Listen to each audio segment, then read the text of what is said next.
আসসালামু আলাইকুম। Launch and cruise হান্টিং বিডির আরও একটি ভিডিওতে স্বাগতম জানাচ্ছি। ভিডিওতে দেখতে পাচ্ছেন অভিযান 10 নৌযানটির নাম চেঞ্জ করে আল আরাফ 7 নামে এবার ঈদুল ফিতরে সার্ভিসে আসার লক্ষ্যে টোটালি কাজ করা হচ্ছে।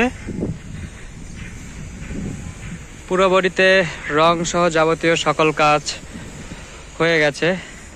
খুব দ্রুত নৌযানটি আরও একটি রিভার ট্রায়াল দিবে।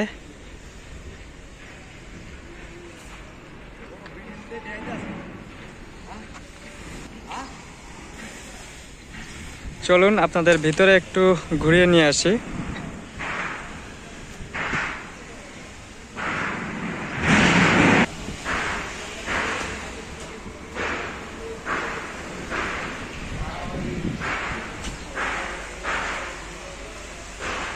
চলুন আমরা ডেকে প্রবেশ করি। এ হচ্ছে আল আরাফ 7-এর ফ্রন্ট ডেক।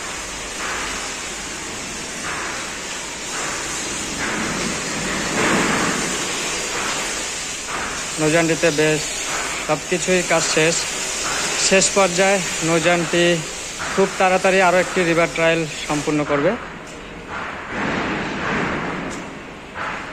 দ্বিতীয় তলায় রং করা হচ্ছে বিদায় উপরে যেতে পারলাম না। চলুন কেবিনের উপরের সাইডে যাই।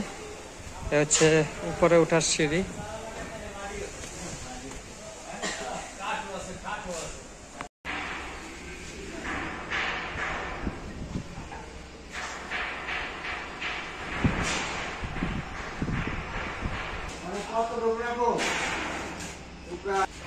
একটু বড়ই মেলা লাগবে। সাইলেন্সারই বড় তো, একটা বড় না।